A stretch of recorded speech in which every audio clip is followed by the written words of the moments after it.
Good morning, everyone. Welcome to 2020 Strain for the Brain.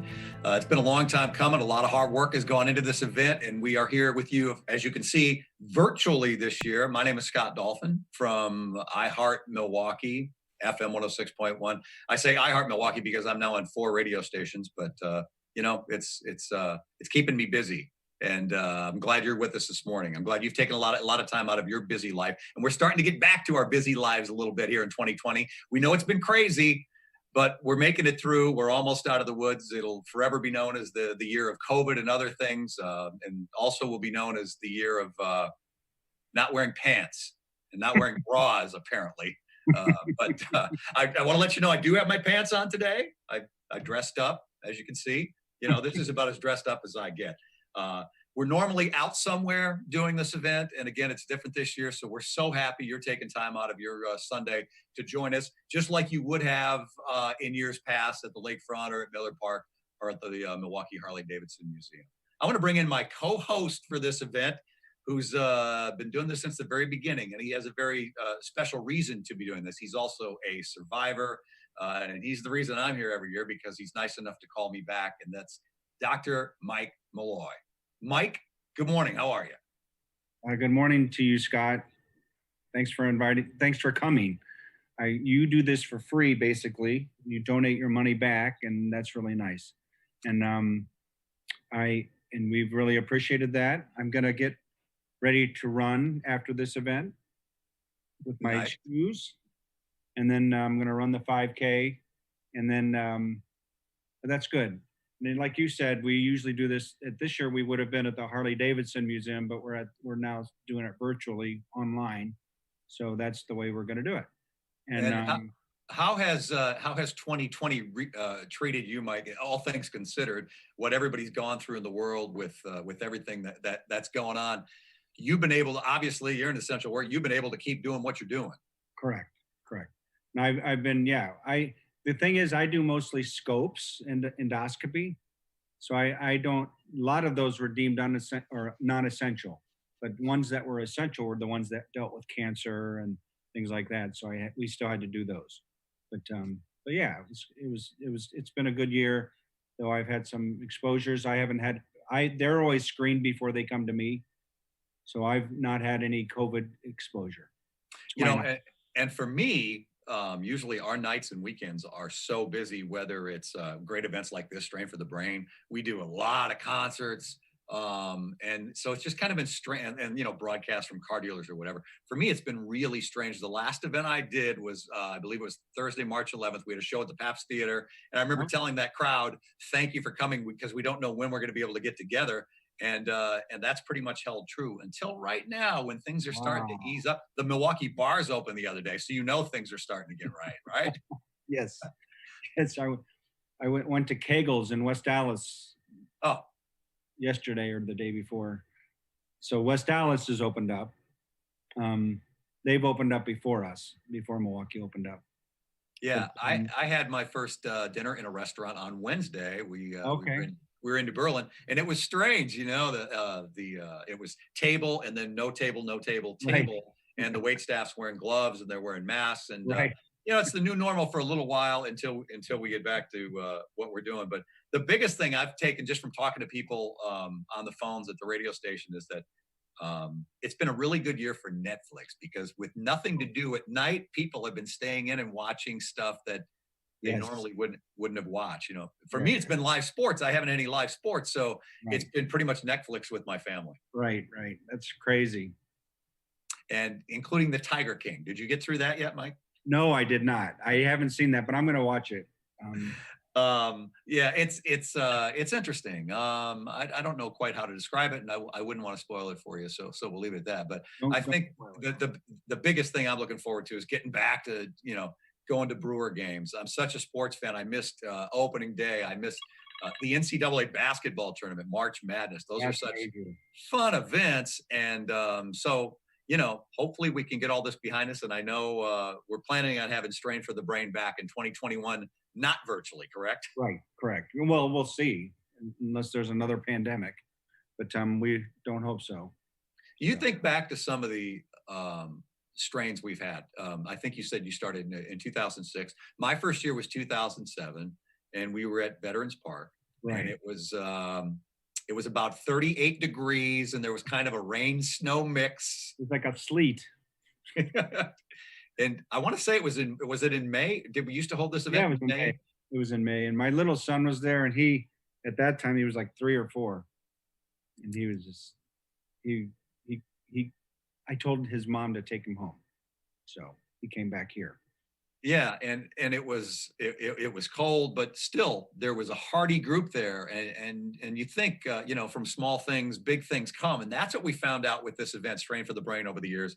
And I don't know I wasn't there the first year in 2006, but 2007 when I joined, there was I think a couple hundred people, mostly families that Yeah, had been directly affected by brain tumor and wanted to make some money for brain tumor research. But man, they showed up. Miserable weather. We mentioned rain, snow, sleet. We're on the lakefront. We're at Veterans Park. Beautiful setting. Always not a beautiful place to be in May. And that headwind was coming in off the lake at about 40 miles an hour. And yeah, that's where we sent them straight towards Lake Michigan to start that right, run and walk.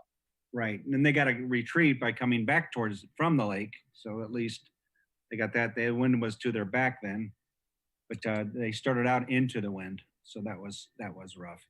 So So we then we were there a couple more years. I remember I wrote notes here. 2009, we used to have a warm up. Do you remember we had a warm up from stage Yes, where we'd have yep, people doing aerobic type things? right. 2009, one of the people that was supposed to be leading that warm up did not show, and so you, in your great wisdom, Dr. Mike Malloy, had me lead warm ups. And that's like the blind leading the blind right there, because I'm pretty much, what I learned from Saturday Night Live. That's what I'm doing up there, leading warm-ups, and people are looking at me like I'm crazy. So Okay. that's one of the highlights and lowlights of my career, leading warm-ups at Veterans Park for Strain for the Brain. Wow. Yeah, yeah. That we did a lot. We did a lot. We've done a lot through the years. It's varied every year. Varies every year. And like this year, like every year, there's a different glitch or different issue, and we've been very successful. Last year was one of our biggest years. We raised over $100,000. We donated $90,000 to Freighter in the medical college, keeping some back as a reserve. And this year we've gone with an organizer, a race director, and that's Sean Osborne. And now we're using Exciting Events, Emma Fricky, and her cohorts, and they're helping us do this virtual event. So it's very nice. It's been fun to watch it grow from Veterans Park to Miller Park, of course, where we tied in with the Brewers and the sausages, and Bernie were there, and some great memories from the sausage house in the parking lot at Miller Park. I also remember one year trying to get into the parking lot at Miller Park, and God bless them, they provide security. Most of these guys are retirees in their golf courts, about 80 years old. And I made the poor decision to go in a wrong gate Oh, at Miller Park. And there was a nice slow speed chase. I'm driving our big FM 106 dually. And and there's an 80-year-old security guard going about 8 miles an hour behind me, yelling at me, "I can't come in this way." I offered him a radio station T-shirt. He begrudgingly took it, but it all worked. It all worked out, I guess. that's nice. And you know what? We've had some incredible volunteers over the years, Mike. I Oh, mean, I know this event can't go on without them too. yeah, no. And they've included not only the caregivers, but also Bonnie Blair. She's been a what is a 6-time Olympian, Bonnie, and she'll speak later, but she's been great. She's had 5 golds, and she's unbelievable, and she's been with us every year too. I don't have the numbers in front of me, but she was, and I'm sure she's probably still the most decorated Winter Olympian in history, right? With 5 Yes, gold she medals. is. Yeah. Summer Olympics, they can do a lot more events. So Michael Phelps, we'll give him that in the pool. But yeah, she's incredible, and it was such a thrill to work with Bonnie for the first time, and the fact that she keeps coming back. And there's a reason for that. It's just not that she's doing good. She has a personal connection to everything we're doing this morning, and everything we're doing every year. So yeah, for her to come and not only support Strain for the Brain, but to tell her story as well and make a personal connection to what we're doing here, that's a pretty big deal. Yeah, it is. I Uh, think she's great, and all the caregivers are awesome. Do you like my virtual backdrop, Mike? Pretty impressive, huh? I think that's way impressive. I wish I could do that. You can do that. Yeah, you can do that. I have a kid that's kind of a computer geek, so he set this up for me, and he's kind of my engineer. Other than that, I'm told to look into the camera, but anyway, we're so happy everybody is joining us this morning. We have a great program that we should probably get into now. We're going to be with you for about an hour, and remember, you can always donate when you see the number scrolling across the bottom of the screen. It's really easy. You found us through strainforthebrain.org or at YouTube, so I'm guessing if you found us, you'll find a way to donate if you haven't done that already. And with that, Mike Boy, should we get going with our program? Yes. All right, let's start with Dr. Wade Mueller, who is busy at work this morning. Dr. Mueller is a neurosurgeon, and I didn't know you were actually going to be this busy. He's making rounds with patients right now. Good morning, Dr. Mueller. Actually, I'm done rounding and I'm sitting in a quiet little room, but thanks. Good morning.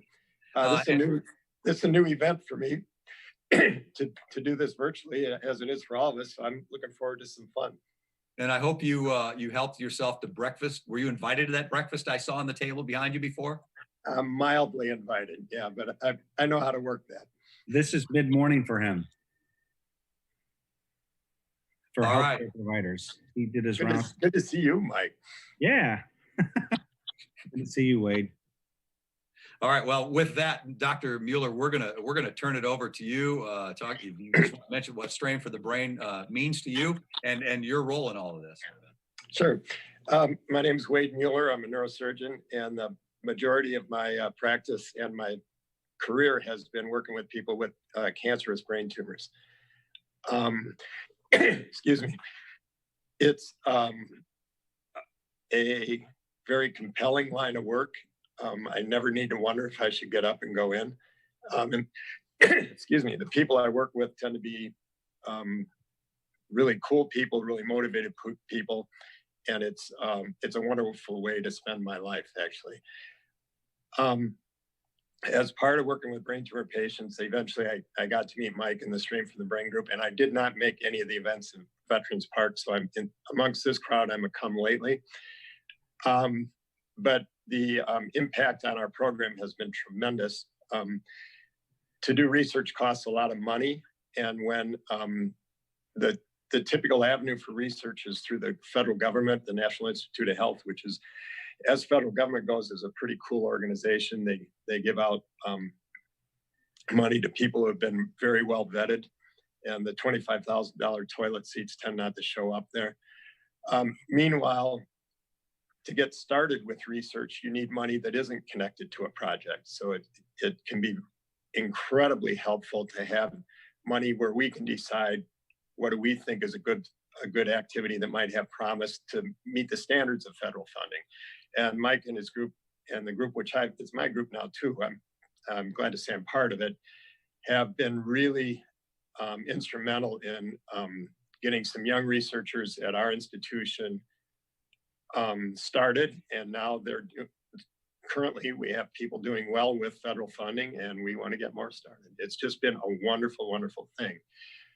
Besides research, it adds a sense of community that I think was really missing. A lot of people, when they get a bad diagnosis, will feel very alone, and that's a very bad feeling. And I think this event and the people surrounding it help give a sense of community that's oh so needed. Here, yeah. Meanwhile, here we are all in our little rooms. When we're used to being at the Harley Museum, having fun and looking at bikes. Bikes are a particular love of mine. So hopefully this is our last year for doing this, but we're going to do it big this year. We want this to be a big success so that we can go rolling into next year with a lot of momentum. Nice. We do.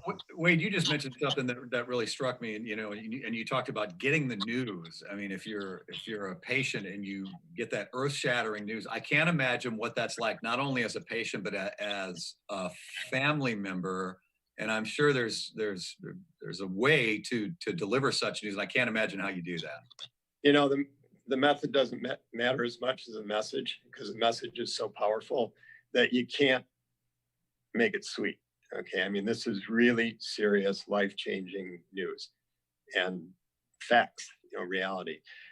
Um, People tend to be very um, malleable in their ways to respond to a new reality in an amazing way, actually. And part of our human condition, of which, the news shows us all the worst of it every day, part of the best of it is the ability to take on challenges and give it your best. So when people talk to me, a common question will be, how can you work with people with brain cancer? Isn't it depressing? And it's quite the opposite. I work with people who are in the crisis of their life, and I get to see their spirit overcome it. And I got to tell you, it is huge in my life. Anytime I think I got little problems, I can find inspiring people that really make it work for me. So it's an amazing group of people. It's an amazing group of families, because this is truly family disease. And we're all working together to try and make it better. Yeah, I don't know how long you've been doing this, but I can't imagine the leaps and bounds you've seen in research over the past several years with this whole thing. Yeah, I've been operating on malignant brain tumors on my own since 1991. So it's a really long time. So I'm old. But our goal when you're in medicine, it's not a stated goal, but is to help other people get to be old. So I don't mind getting there, because the people that I work with are hoping to, one way or another. When I started doing this, we were state of the art, and the state of the art was lousy. And what I brought to our region was being able to do awake operations, so we could better define areas of the brain that we wanted to save, basically, so people could keep all the function they could. Our institution was early on, like very early on, with being able to use MRI scanning in non-standard ways, especially with defining function and then later defining areas of wiring. One of the cool things about being in a research institution is you get to work with a lot of smart people. And a whole bunch of different people have taken on my job to make me better at it through the years. So now when we go into an operation, I can know what we need to take, what we need to avoid. We have an intraoperative MRI scanner, so I can check halfway or 2/3 of the way through the case and see if I'm doing what I think I'm doing. So all of a sudden, I'm a way better surgeon. I haven't changed, okay? But the people I work with and the technology that's available have made me a better surgeon. The same thing has happened on the medical side. And Dr. Conley will be talking about that, and the radiation side, which Dr. Boviel talked to. We've all been working hard, and we've all been getting better, both as a international community and as a local institution. So what we're able to offer people and how we're able to help them fight these problems has improved dramatically. I said I've been doing it since 91. It's the reason I keep doing it. Life has been good to me. I'm supposed to be retired by now. It's too exciting. And right now I'm hanging in. Well, I bet people like Dr. Mike Malloy are probably happy that you haven't retired yet, because Mike, when you're given that news, and you've been given that news, I mean, you're putting your life in these people's hands, and it's good to know there's people like Dr. Mueller that are still out there working hard for you. Yeah, it's very true. And he's a superb neurosurgeon, and he even talked to me on the bed when I was in Arizona. So, but one of my friends knows him, called him, and gave me some encouragement. He was awesome. He's unbelievable. He's a very good surgeon, and I don't think that you're not better than you were, even though you obviously started very well. You were a good surgeon at the beginning, but I think you've gotten better. I mean, that's the nature of the surgery. And in endoscopy, you have to do a minimum number of endoscopies. That's a horrible comparison, but you have to do a minimum number of endoscopies to even be considered competent. So you've done a bazillion surgeries, and you've gotten better. I think you've gotten better. I don't know. I don't see your what you do. I mean, I think surgery for you is amazing. It's become really a team effort, and our team has gotten very, very strong. So our results are better, without a doubt. We went through a long collaboration with radiology people, getting really sharp with what we could suck out of MRI scanning, and we're still on that pathway. And that makes us all much better in terms of before and after surgery, and now during with intraoperative MRI. We've done a lot of collaboration with our radiation group nationally. Our radiation group has collaborated nationally with a lot of positive results in terms of what works and what doesn't, and how do we define that better. So the whole team has gotten, it's a cool group to work with. It's a great disease to battle because the need is there. Yeah. You never need to wonder, gee, am I wasting my time? You absolutely never need to wonder that. And I got to tell you, the people that I have the privilege of working with as patients, I find to be a really cool group of people that are fun to work with and make me motivated. All right. It's been a blessing. That's awesome. We appreciate you spending a few minutes with us, Dr. Mueller. It's good to see you. Thanks for helping out this year. We're going to let you get back to work, right? You're not You've been on the committee too, Strain for the Brain committee too. Awesome. This year. So. All right. Well, thanks an awful lot. Loosen up your wallets out there, kids. Get the money rolling in. Thank you very much. Thank you, Doctor. That's a great point. Loosen up those wallets. Yeah, and you're going to be able to see throughout our morning, you're going to be able to see how you can actually help us out by loosening up those wallets if you haven't done so already. Mike, you've been working out, getting ready to run? Yes, I got my shoes on now. Yeah, I started strength training about Friday, and I'm still sore from it. And I don't have weights, so I had to get I don't even know if you can see this with my green screen. I brought my CMA award. Pretty impressive, huh? That's nice. That. Wow. And it disappears with the fake backdrop, but anyway. Wow, that's really cool. Well, I don't get it out of the closet very often. So for a chance to, plug my own horn as a trophy winner, I'm certainly not going to win a trophy running the Strain for the Brain next year because. Well, I'm not either. Those people are impressive to watch. Those front runners. Oh my goodness. They are. They're very good. I don't know how many of them are brain tumor survivors. I don't think a lot of them are, but some of them could be. And yeah, well, we'll take their money just the same, right? If they want to come out and pledge and run, but it's pretty cool to see some of those times where people are coming in the teens for running a 5K. I mean, it might take me a couple hours to do the same thing. Well, all right, walk it. Yeah, well, you know what? And that's probably the majority of the people, right? That they're walkers instead of runners. I say about 2/3 are walkers and 1/3 are runners.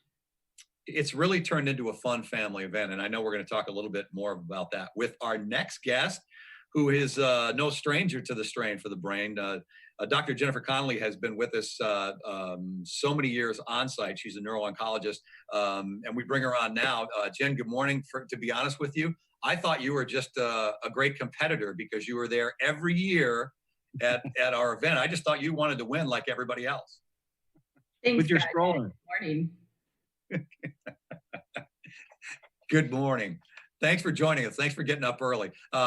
She was one of the first ones ready this morning, Mike. You missed it. She made coffee for everybody virtually, of course. Oh, yeah. Okay. It's what happens when you have kids. You just your alarm clock goes off and you have to start the day. So You know how it works. Right, exactly. But share some of your experiences over the years with this event and also what you do, Jen. Yeah, so for those who don't know me, I am Jen Conley. I'm a neuro-oncologist at Froedtert and the Medical College of Wisconsin. And I have basically spent my entire career there in terms of my training and my professional life. So I'm born and raised in this area. And so I've never had a reason to leave. The Froedtert and MCW have been my home.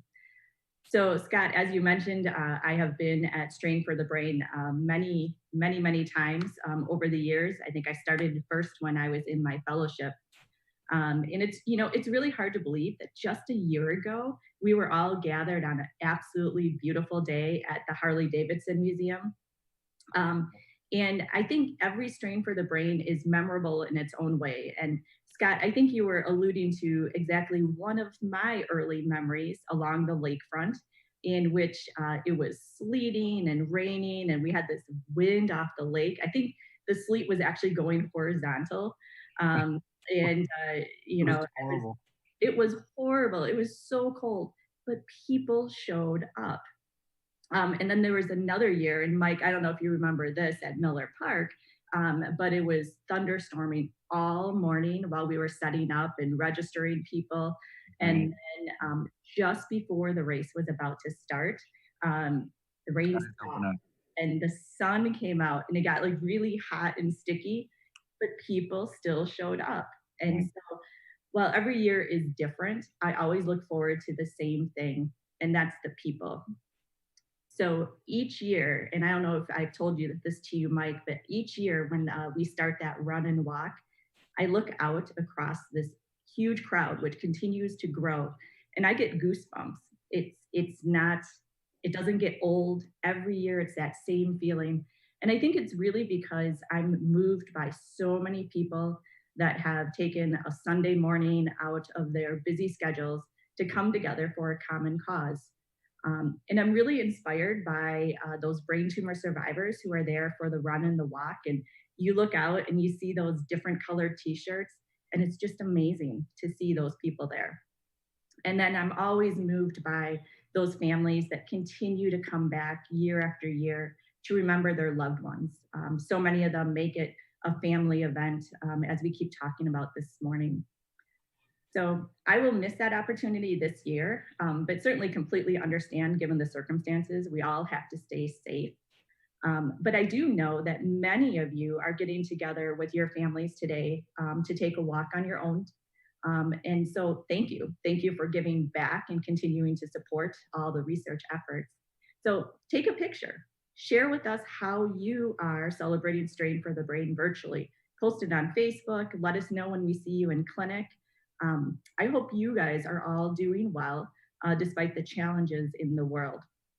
So I thought I would take this opportunity, since you don't have a chance to talk to us and catch up on what's going on in our lives. I actually asked my team to send me pictures. And so I thought I'd share a few photos with you. Would that be okay? That'd be great. All right. So, you know, we've all started doing things virtually. And I have Dr.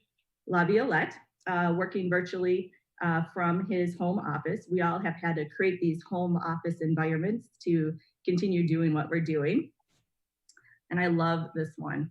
So here we have Dr. Santos. Dr. Santos is a neuro-oncologist with our team. And you can see wearing a nice sport coat, nice button-down shirt. And yes, he is wearing shorts. Now, truth be told, we all do this. We all do. Whether we're wearing jeans or sweatpants or wearing our fuzzy bunny slippers. So, you know, if we have to be home, we might as well be comfortable. This picture here is Dr. Swagerman and his son. This picture was actually taken during our virtual brain tumor board. We still are meeting weekly at our virtual brain tumor conference to review our patient scans. But, you know, our kids, when we say we're going off to Zoom, they think that we're playing with their race cars on the floor with them. So here, if you can't see, his son decides that it's time to do some morning stretching. And at this point, we just have to go with the flow. So while we are at work, we are dressing a little bit differently. Here is a picture of Dr. Bobby and myself up at Menominee Falls. We've started wearing scrubs, maybe a little bit more casual. This picture was actually taken on May 4th. So May the 4th be you. And of course, we're all wearing masks and taking care of protecting you guys and ourselves from whatever may be there. Wow. Surgeries are still taking place. We still have a job to do. This here is Dr. Swagerman doing a surgery actually this past week. And he is wearing a face shield that is a new technology and kind of giving it a whirl in the OR. So as you guys know, we've all had to get creative and innovative. And so this is one of the things going on at Fredert. And while not working necessarily at work, but working very hard, this is Dr. Hisham Solomon. He is our oncology spine neurosurgeon, and he actually found time to give back to the community through Habitat for Humanity. He's actually on his way up to help put the roof in place. So many of us with our extra time have been able to find ways to give back to the community in many different ways. So thank you, Dr. Solomon, for your volunteer efforts there. Nice. Despite everything going on, we still went gray in May. For those who have never heard of this campaign, this is to raise brain tumor awareness. So this is actually our radiation oncology team, a great group of people there showing their support for patients like you. And this here is our team in the Hope Clinic. So you guys probably recognize Sarah and Alex, our nurses, as well as Marianne Crabb and Dr. Santos, showing their support for you guys. Research is still taking place. We all can do that from home, a lot of it. This is Dr. Pete LaViolette and his team. He'll be talking in a few minutes, and so I'm not going to steal his thunder about all the exciting research that he's been doing. And then we got Dr. Kathleen Schmenda and her team. So for those who have had some of our special MRIs, you may recognize these colored ones up here. These are MRIs that are looking at blood flow to tumor. This team here is the brains behind it. So she is on the leading development of it and leads many national efforts. So Dr. Schmenda wanted to say thank you to you guys. You know, so many people think that us in healthcare are the heroes, but we really think the patients are the heroes these days. So while we've been working hard, hopefully you can see that, we also have had a little extra time in doing hobbies and some of those things that we maybe didn't have time to necessarily do. So Dr. Mueller and I started what we call the flower wars. Now, I'm not talking about planting flowers outside, but I'm talking about baking a lot of dough. So he got a 50-pound bag of wheat flour. I got a 50-pound bag of 00. Let's say there's lots of carbs at the dinner table these days. So we wanted to share a little bit of our efforts. Wow. So Dr. Mueller did some cast iron pizza and some fresh bread. Wow. I've been doing bread as well, some morning bagels. So looking pretty good. You know, Dr. Mueller said we're sort of like a band in that he's the fiddle, I'm the classical violin. But Dr. Mueller, I think we have some new competition. Look at these. So these are courtesy of Pete as well. And you know what? I think, Pete, we need to invite you to this band. So I need to get some tips from you, and you're more than welcome to join our text parties of what we've been doing. More importantly, though, with all our extra time, we've had lots of time with family. So here is Marianne Crabb and her husband and her dog Winston hiking out at Holy Hill, enjoying some of these nice spring days. We have Dr. Bovey and his sons. This was actually yesterday out on the golf course. It was absolutely a beautiful day. Wow. Jen Lindstedt and her daughter taking a nice ride out on the lake. Dr. Straza and his family also enjoying the outdoors. And Dr. Santos, he didn't think Wisconsin was cold enough, so he had to head up to Alaska. But look at that view. Oh, wow. Absolutely gorgeous. So he's out at a state or national park, and he said that there's actually more bears than people because of all the travel restrictions. So he's made good use of his time. So And he's wearing pants in that picture, by the way. he does have pants in that picture. Until the bear gets him, but yeah, he's good until then. And then wrapping up here, again, nice family photo with Dr. Swagerman taking his son fishing, and they were successful.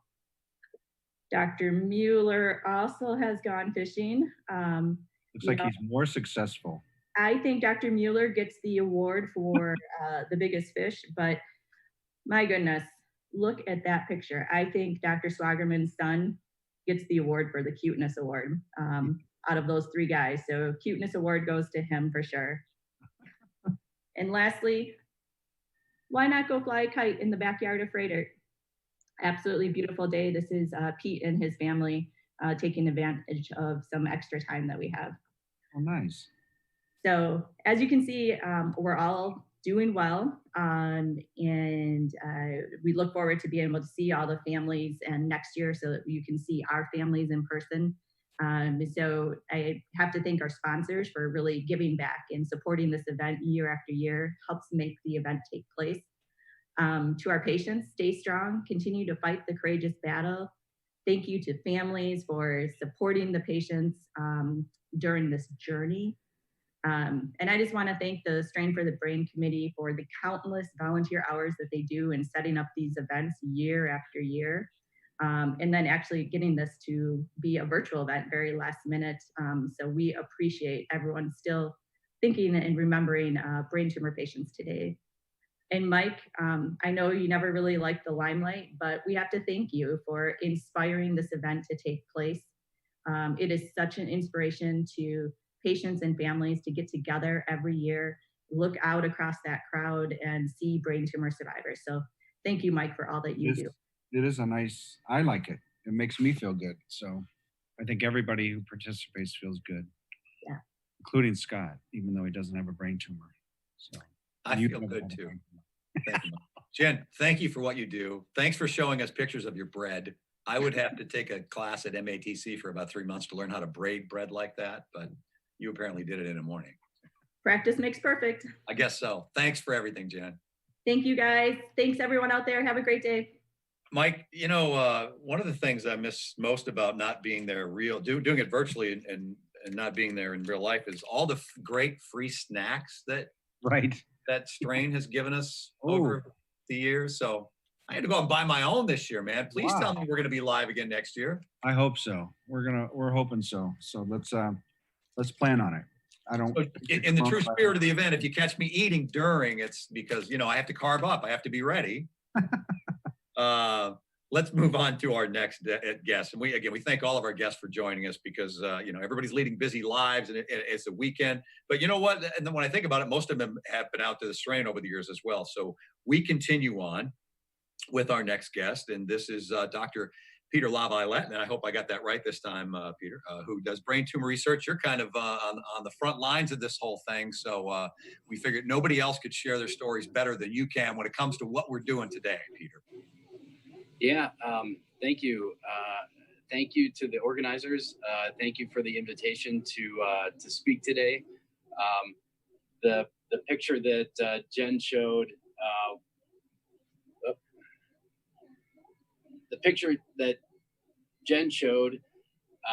of me working from home, the transition has been challenging for our team. It's been fun to have Zoom calls, but today I thought I would call in from our actual lab. I took the opportunity to come in to show everybody that's participating in Strain for the Brain what we do and what our actual lab looks like. Again, my name is Peter Laviolette. I'm in the Department of Biomedical Engineering and the primarily in the Department of Radiology and at the Medical College of Wisconsin. We study MRI and digital pathology, which is the tissue samples that are taken from both surgery and from autopsy.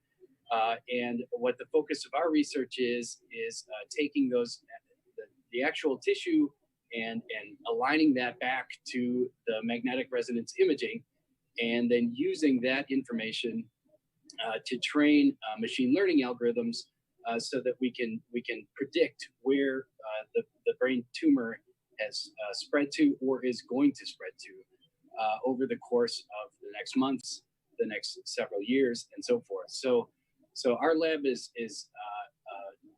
focused on that type of research. And what's been nice for us is that the transition to virtual research or virtual environment hasn't been as challenging as some of the wet labs that do chemical research or biology research. We do most of our work on our computers and writing programs and writing software to really solve some of these very difficult problems. So our transition hasn't been as bad as some other labs. And actually, a lot of people have said, in my lab, have said that they really enjoy working from home. And so to talk about MRI a little bit, what is magnetic resonance imaging? Well, and how is it used for treating patients with brain cancer? As Dr. Mueller said, patients will get an MRI at the very beginning of treatment to locate the tumor and to figure out where the margins are. And those images are then given to Dr. Mueller and the surgical team as to use to guide where the resections take place and what is removed. After surgery, another MRI is done, and that's used by Dr. Bobby's team to guide where radiation treatment is going to occur. And throughout the course of these different treatment schedules, MRI is really it gives the clinicians the eyes on the actual tumors and gives them the ability to figure out what to do. So we are focused on making that technology better, and what that includes is developing new MRI pulse sequences that give new images that can predict or show different characteristics of the tumor that we weren't able to do before. And then we also develop technology to take the images that we do get and create new contrasts or extract more information from those images to better show how the patient's responding to treatment or if the tumor is recurring and so forth. So imaging is really the eyes and the ears of our clinicians, and we're focused on making that better. So we also use 3D. So usually when Strain for the Brain is a real event, my team shows up with our 3D printers, and usually we're giving away these little keychains. Maybe you'll remember these from years past. So we had a whole bag ready to go for this year, but unfortunately, I guess we'll save those for next year. But we use 3D printers in our lab on a daily basis. We use them for helping clinicians with surgical planning. This is a smaller version of a spine that we printed off. We also use them for printing models that are patient specific for specific disorders. This is an epilepsy patient. So my lab, you can probably hear them whirring in the background. I can quickly show. Here we're printing off a few more keychains, and over here we have another 3D printer that's printing off a slicing jig for our research. So that gives you a little idea of what our lab looks like. So my team is made up of both graduate students, research technologists, clinical coordinators, and postdoctoral fellows, and we're focused specifically on fighting this terrible disease. And I just wanted to say thank you to all of our patients, all of our volunteers. Without them giving their time and being devoted to finding a cure, we couldn't make any of our own research possible. And as Wade Mueller mentioned earlier, to do research costs money, and we have several ways of securing funding, many of which require that preliminary data, that figure that shows, look, we know what we're doing. We just need a little bit more money from like the federal government through the National Institute of Health or the National Cancer Institute. But you need that pilot data. You need that critical data that shows that we're doing the right things, and that data really comes from this type of mechanism, from the philanthropy, from Strain for the Brain, from these organizations that give us that flexible philanthropy dollars that we can use to really start to build these smaller projects that then snowball into larger federal grants. And that's exactly what happened in my situation. several years ago, we were awarded a small pilot grant through this mechanism through Strain for the Brain. And with that data and with those resources, we were able to build enough momentum that we secured a larger grant from the National Institute of Health. And we continue to use this mechanism to fund these smaller projects that we hope will snowball into much larger dollars, and we've been very successful with that. And the reason we've been so successful is because of Strain for the Brain, and because of all of the everybody that's participating in this, and all of our patients. It's just been an incredible fundraiser, and I just wanted to say thank you to everybody for participating. And yeah. That's well said. That's perfect, Peter. I'm fascinated by 3D printers, by the way. It's amazing. Who thinks of this type of technology where you can do what you do with a 3D printer? Yeah, a friend of mine got one here locally, and I was so amazed by it that and the same day we got a grant review back that basically said that it's difficult to really align the tissue with the actual MRI scan, and they couldn't believe that we could do that. And so I came up with this idea to use our 3D printers to be able to better section the tissue so that it orients better with the MRI. And so that was my excuse for buying our first one. And since then, now we have 4. So it's good to see you're spending Mike's money wisely. That's all. Well, That's an IH grant too. Yeah, they make a huge difference, with our research, and we use them all the time. We love them, and we do fun small projects. Yeah, that's like the keychains. That's on the side though, right? Yeah, right. That's on the side. Thank you, Peters. By the way, La Violette. I think I got it right for the first time in 6 tries. La Violette. Congratulations on all that you do. I mean, you've really put MCW on the map. Really appreciate that. All right, moving up, Mike. We're getting closer to race time. I know you got your shoes on. I've got my. Usually they provide water. I really have had to improvise at home this year, and I've got my State Fair 1998 water bottle. That was big. Oh. I'll strap that to I'm not quite up on a lot of the technology today when it comes to running, and I know there's a lot of it, but we do what we can do when we're virtual. And so I'm going to look like a fool running around my neighborhood today, but we're going to get the job done for Strain for the Brain. Remember to donate, people. That's why we're here for the next not that many more minutes. So we're not going to keep you much longer, but we have some incredible speakers as we move forward, Mike, and we're going to roll right into Dr. Joe Bovey. He's not a stranger to what we've been doing at Strain for the Brain for a long time as well. Joe, great to have you on a Sunday. Hey, great to be here, Scott. Thanks so much for the invite. So kind of reflect, if you will, what inspires you most about this event, and then please tell us why you're here. Yeah, for sure. So I'm actually here with my running buddy too. This is my youngest son, Jonah.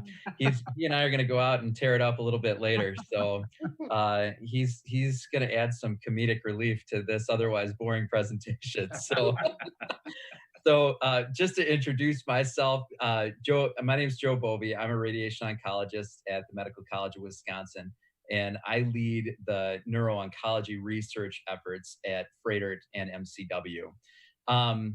I'd like to spend a little time talking about what inspires me about this event, but mostly what I like to do is spend Mike and his team's money that gets raised at this wonderful event.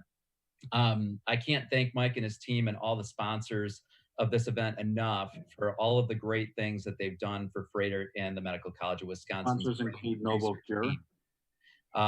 Without their support, we would not be able to accomplish many of the goals that we set for patient care and research. I've actually been running with a couple of the guys I coach baseball with to actually run in this event this year as opposed to walk.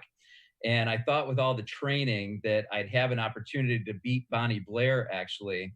But it looks like that's not going to be able to happen today. But I'm definitely going to be watching for Bonnie's post of what her time is, and then I'm just going to totally lie about my own time is so that I can accomplish my goal of beating her. Oh, thank you, Jonah. Yeah, I appreciate that. So obviously, Wait, was that a rim shot that we just heard? That was a rim shot. Way to Yes, go, exactly. Jonah. You know, Jonah's always quick to point out my bad dad jokes. So, so with all the funds that we raise for Strain for the Brain, and those that get donated to Frederick the Medical College, we're able to expand our options for unique and innovative clinical research that's performed at our institution. And really, it's these unique concepts, many of which we've already heard about today, that set Frederick and the Medical College apart from so many other institutions. We are driving innovation in the realm of basic science research for brain tumors and also innovation in the realm of patient care. So I'd like, if it's okay, to point out some examples of some of the great work that we're doing. We currently have 3 amazing investigator-initiated trials that are being developed at the Medical College of Wisconsin.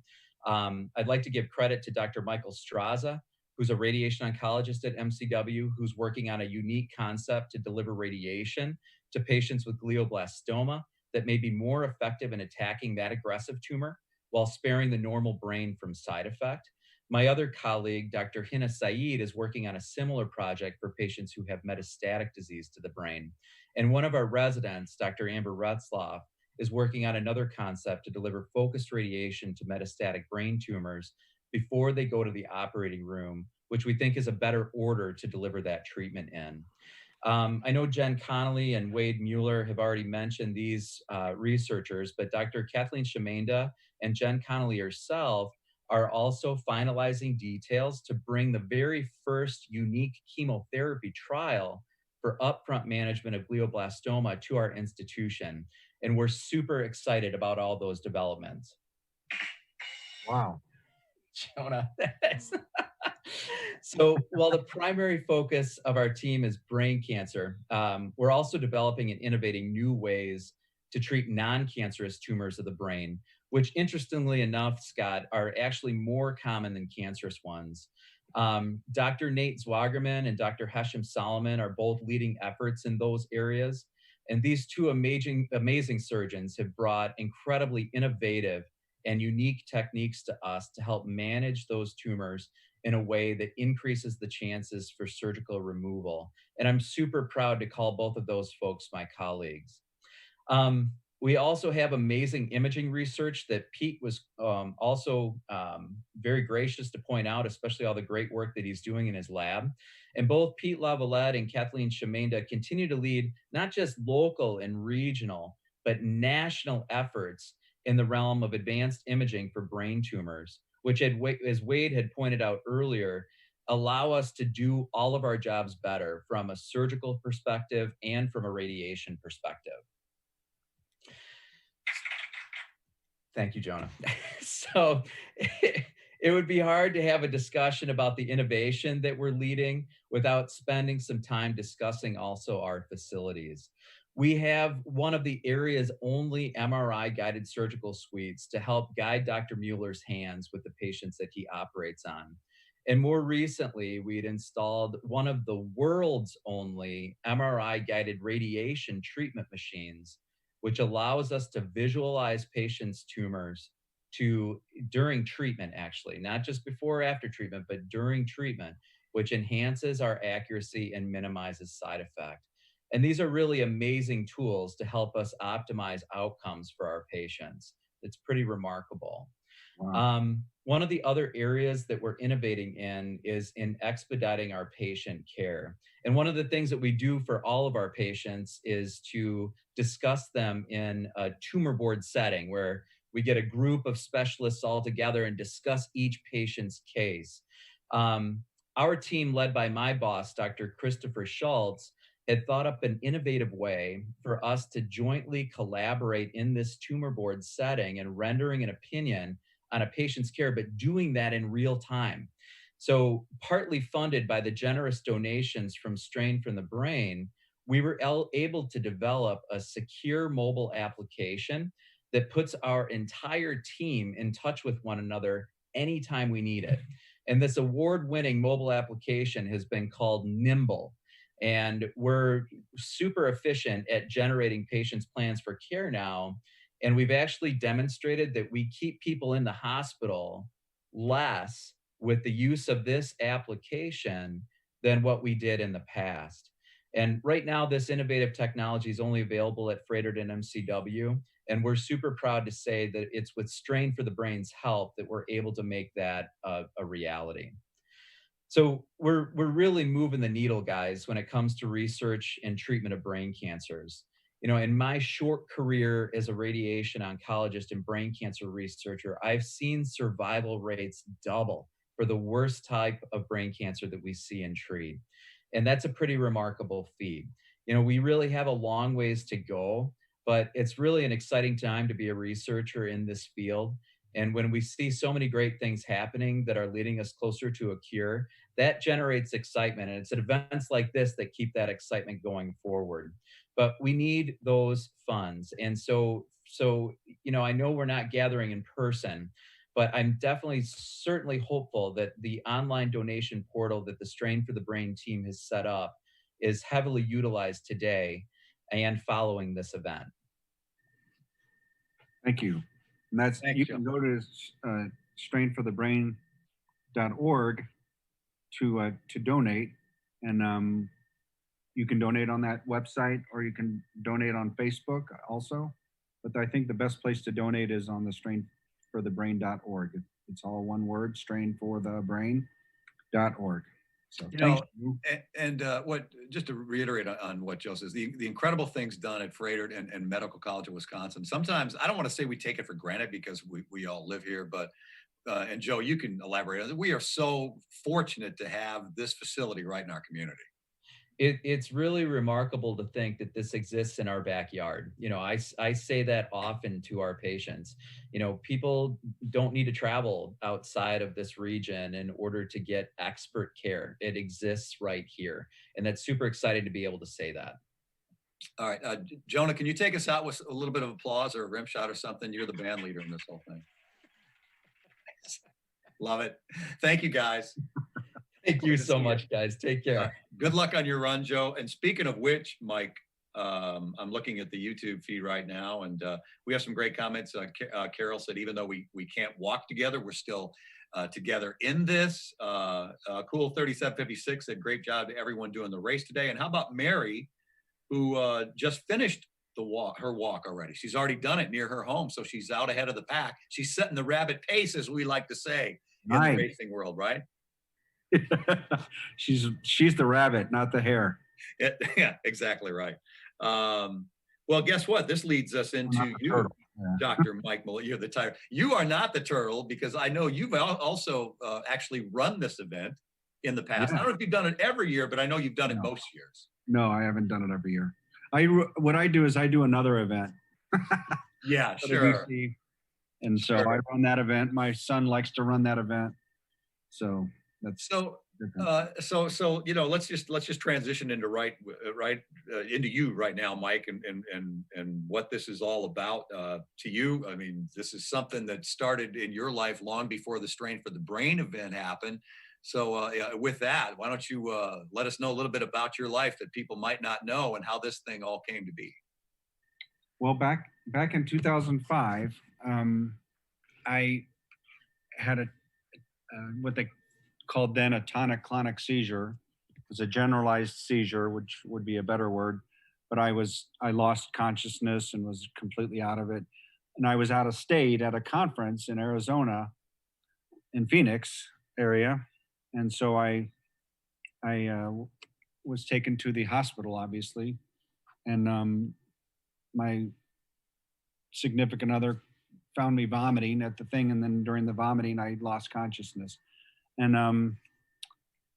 I was found there to have a brain tumor on an MRI, and first a CT and then an MRI. And they were hoping that maybe it was some kind of infection, but they knew what it was. They knew that it was probably a tumor. So then interestingly, they have a Barrows Neurologic Institute there. So I went there. They transferred me over to that in the same hospital. ironically called St. Joe's. And then, so I went there, a neurosurgeon from Northwestern who was very good and very young. He did my initial brain tumor surgery, which was kind of urgent. And then I went to a neuro-oncologist there during my recovery. And her name was Lynn Ashby.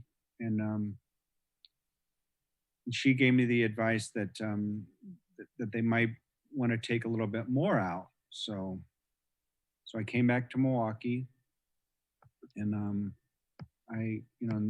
blah, blah, blah, to make a long story short, I ended up going to Freighter for having a series of, I had another surgery and then I was good.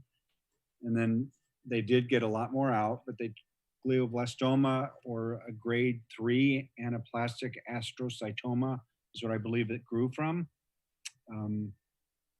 was what I'm being treated for right now. So I had some positive markers for what they call the P1. I can't remember them anymore. But I had positive markers that said I would respond well to Timodar. And so I was on Timodar for a year, cycling chemotherapy basically. I started with combined chemo and radiation for 6 weeks. And then and I did okay with that. I got a little sick during that, and the dose of Timodar was middle dose. Then I went to high dose Timodar after the radiation was completed. And then I did that for a year again to complete out that year. And then they stopped it just because my tumor hadn't changed, hadn't been any changes in what the cavity looked like. It was a pretty large cavity up here.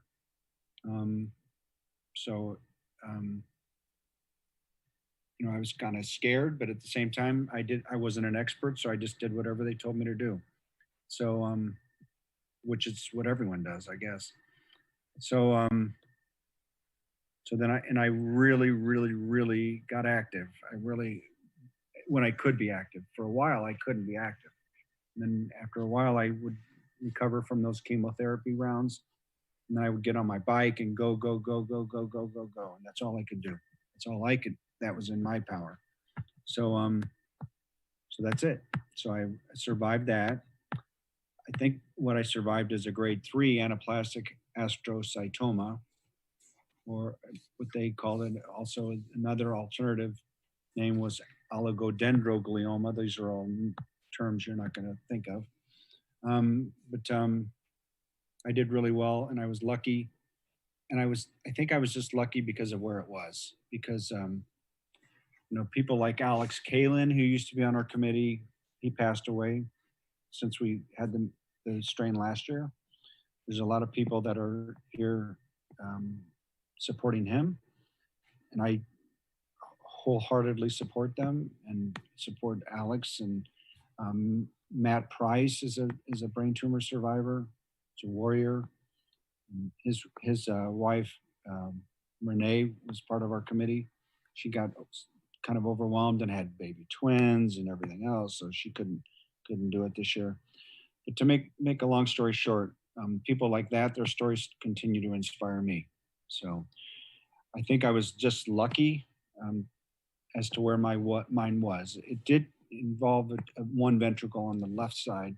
So, but otherwise, I think I'm doing really well under the care of the Freighter caregivers. So that's my story. Other things I would mention in regards to this is I feel very lucky. And I think part of it is luck, but part of it is the expertise of my caregivers.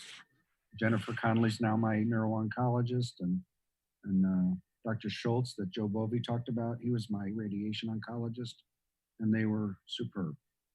And then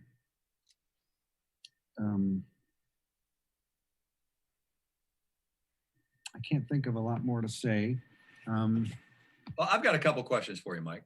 Okay. You mentioned that you wanted to jump on that bike and just go because you Oh thought my God. it was all you could do. And I'm wondering, and I don't know anything, scientific or clinical about what we're talking about, but you were an athlete earlier in life too. Yes. And I seriously, I wonder if that had something to do with you being such a survivor for as long as you have, because you were a not only high school, but you were a college athlete, right? Right. I used to be in the non-traditional sports like wrestling and cross country.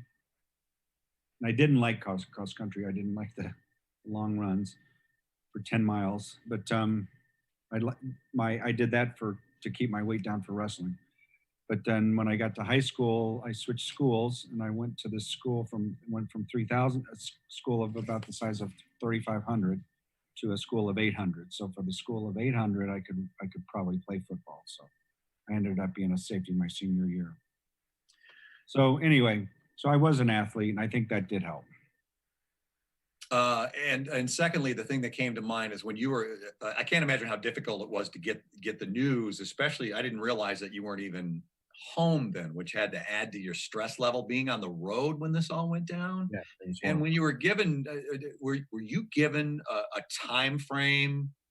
Did they get that real with you where they said, look, Mike, this is serious and this is what we're thinking as far as what you got to battle and what you have left? Yeah. Well, my sister, they wouldn't give me a time frame because I wanted one, because they don't know. But my sister talked to one person, and she said that I probably wouldn't live more than a year. So then I was like, so I said, okay, well, let's just balls out, as I would say. Sorry, pardon me for the French, but it was like I went all out then. So I just fought it as hard as I could, and I pulled it off. That was for the glioblastoma that was pulled out of my head, and left a big cavity. It's like there's a plum-sized cavity up there. The other thing I would say that is when you have brain surgery, it does mess with your mood. So it definitely can mess with your mood and your personality. You can have definite changes in your mood and your personality. And people don't recognize that. I think they don't recognize that your personality and mood can change. You can become very short. You can become very patient with people. You can become very, I don't know, whatever it is, your personality might change a lot. Some people, nothing happens. Some people it changes mildly. Some people it changes a lot. And that's a frustrating aspect of this. So I went to neuro psychology testing before I went back to my practice as a GI doctor.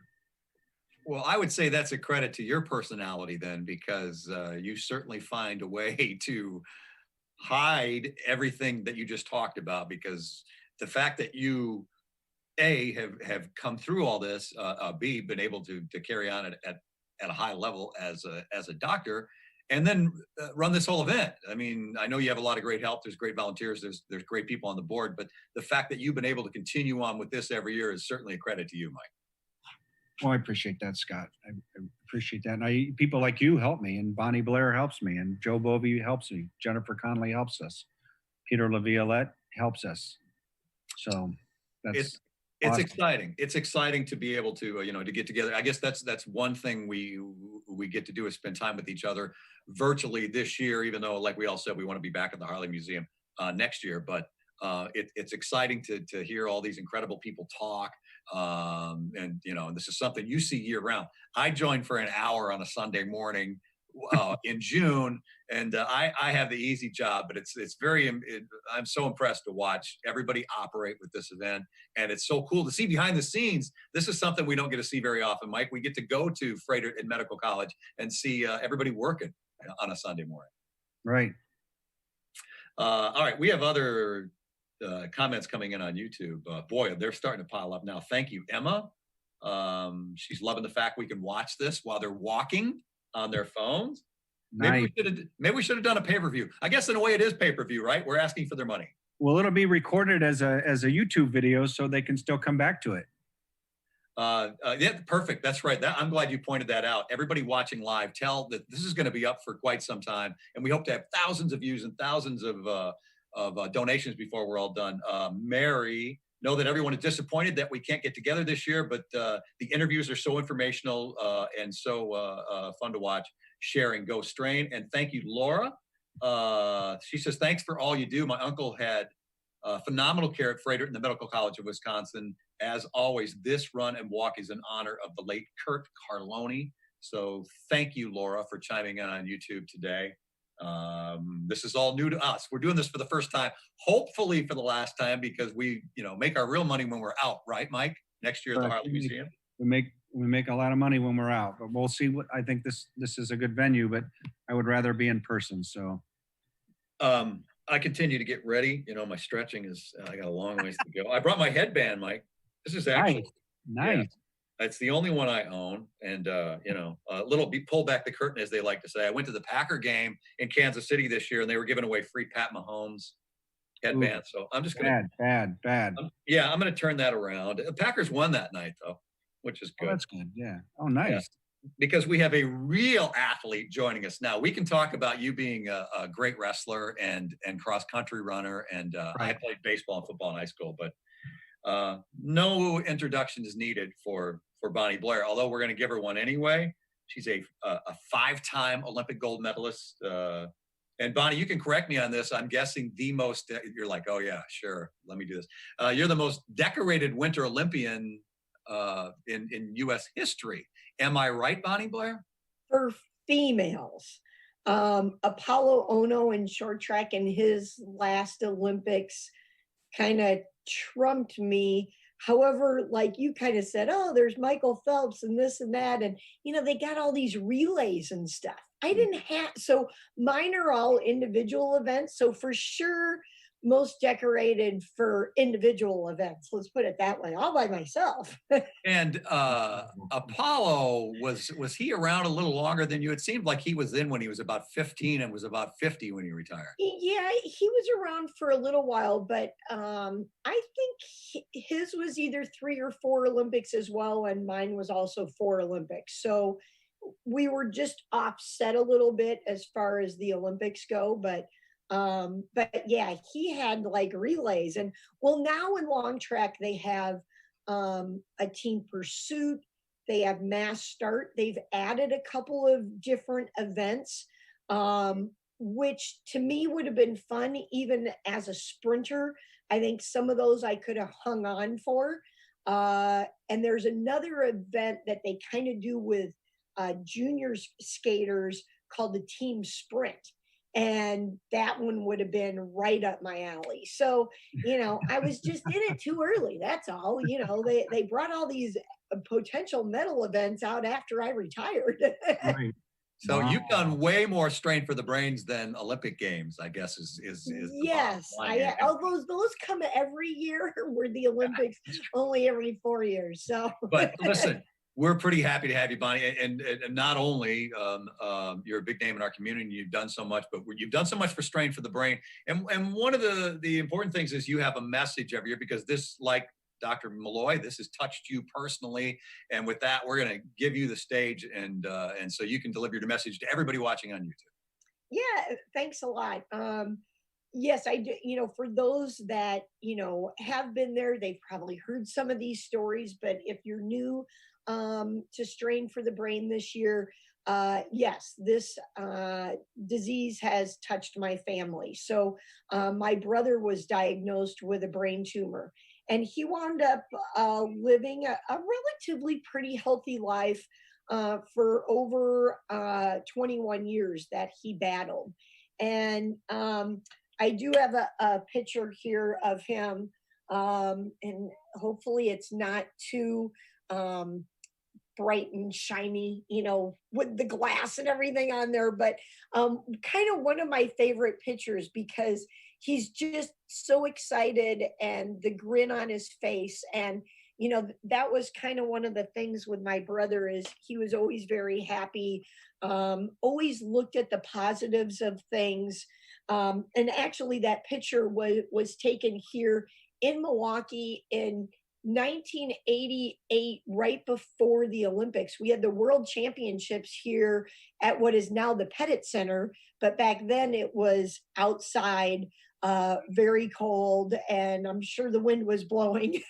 But I remember that that's where that picture was taken, and it just always puts a great smile on my face because he always just seemed to bring so much energy to everything he did. And even though when he was diagnosed with his brain tumor, he really always looked at the positives of things. And so one of his kind of like mottos was before he got his brain tumor, he was able to do 10,000 things. And once he was diagnosed with his brain tumor, he was able to do 9,000 things. So for him, his glass was always way more half full than half empty. And, really until the very end, he just still had a smile on his face. And he at the end, he had trouble communicating. And so we seem to communicate, I guess a little ironic now that we're wearing all these masks, you can't see people's faces. So you're really kind of reading their eyes and what they're saying. And his eyes would get really big. And then he would you're like, okay, is it a peanut butter and jelly sandwich or did you want ham? And, we'd go back and forth and just, trying to read the eyes. And really seeing the smile on his face even during such a frustrating time, that's what I think about my brother. So I know that it can be very trying for a lot of those that are battling in all different ways. But I think if you try to do the Rob Blair thing, you think of 10,000 versus 9,000 and making sure that glass is more half full than half empty, and just put a smile on your face and you kind of shrug your shoulders and you're like, oh well, just forget it. That's a great point. I can't imagine what an inspiration he was for you, not only in your athletic career, but as a person. I think we can learn and grow so much from people that are going through such an ultimate battle, Bonnie. Yeah, exactly. And I think we all have our own battles no matter what we're doing every single day. So whether it's the kids that have been homeschooled by their parents and the kids getting frustrated or the parents getting frustrated, try to laugh a little, see the humor in some things, and just take each day in stride. I think when I think about what our whole country, what really our whole world has gone through with the whole COVID thing, I think now that the weather has gotten better, getting outside, getting moving. I saw some kids yesterday out playing baseball, and obviously some sports are starting to come to light, and probably that one being one where they're not all bunched together and having a lot of contact. And I just was thinking like, oh, these kids must be so excited to be outside, getting some exercise, being with their friends. And then the parents too, in their little clusters of like 6 feet away with with their chairs all kind of spaced out. But I think no matter what we go through in our life, to me, I'm all kind of about lists and trying to figure out what I need to do and check them off and making sure I feel good about things. But I think now it is with the way the weather is outside, it is so important for us to get out and moving. And I'm glad our areas in various parts of Wisconsin are starting to be moving, some slower rather than others, but you can still go out and get a walk. And today, if you haven't been doing it, today's that perfect day to start, because of the strain for the brain. And you mentioned kids out playing around. Your kids, by the way, are quite active. Why don't you give a plug to what your clan is up to? Yeah, so my kids are, I got one that's a hockey player. He just finished his second year of college, going into his junior year, plays at Colorado College, which is in Colorado Springs. It's a D1 hockey school or whatever. They're probably really in the toughest division for hockey, the NCHC. So they're usually kind of struggling, but I think this next incoming year, assuming everything goes to plan, they're going to have a pretty tough team because they've got some really great incoming freshmen. So I think bringing a little bit more life to their team, and he actually was a captain this last year as a sophomore, and the first time in Colorado College history they ever had a sophomore be a captain. So to me, that says a lot for my kid, and just very proud of him no matter what. But he's been home with us. They school dispersed, so he finished, and part of that's been nice. I've really enjoyed having my kids around, giving us more family time and that sort of thing. So that part I've really enjoyed. But my husband trains both of the kids, and so we've been doing family bike rides. That's where we saw the kids playing baseball yesterday, and they're training, and I'm kind of going along with them, and because I got nothing else to do. So, but part of that is, then I know I can eat dessert later on for dinner. So, Right. So that's good. And then our daughter Blair is kind of a little bit later in her stages and joined the sport of speed skating. She had been a competitive gymnast till about the age of 13, and then had to give it up due to some chronic wrist issue. And so she's made our last 3 junior world teams and has now aged out. So now she's officially a senior.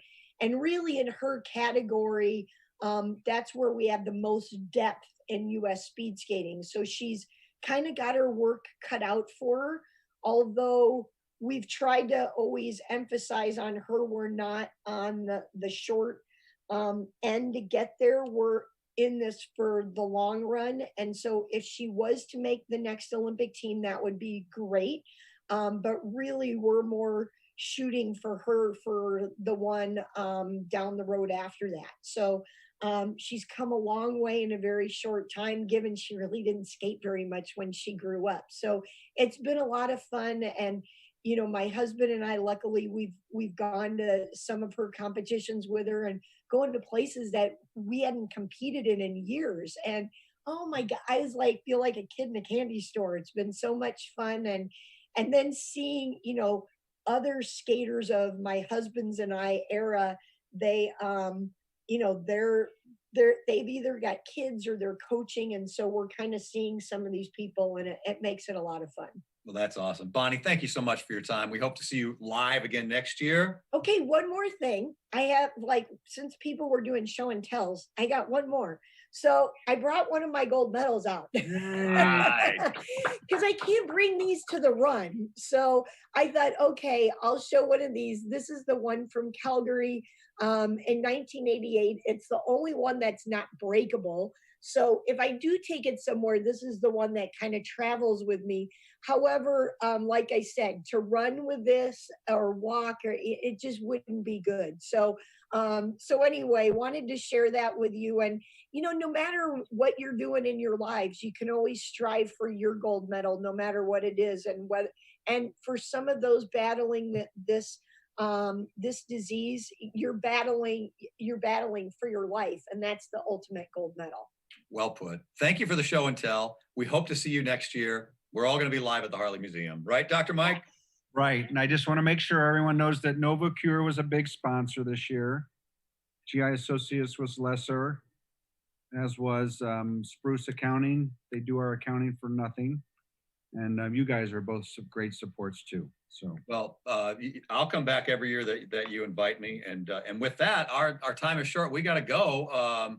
Thank you, everyone, for tuning in this morning. And remember to tell all your friends this link at strainforthebrain.org. We'll link you right through to YouTube, and we're going to be live for quite a while. So tell them to donate, give early, and give often, as we like to say, Mike. And with that, I got my towel. I got my high-tech headphones. Wow. So nothing. I don't cut any expenses here.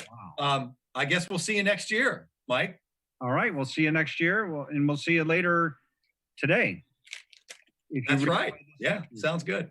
All right. Thank you, everybody. Thanks for tuning in. See you next time.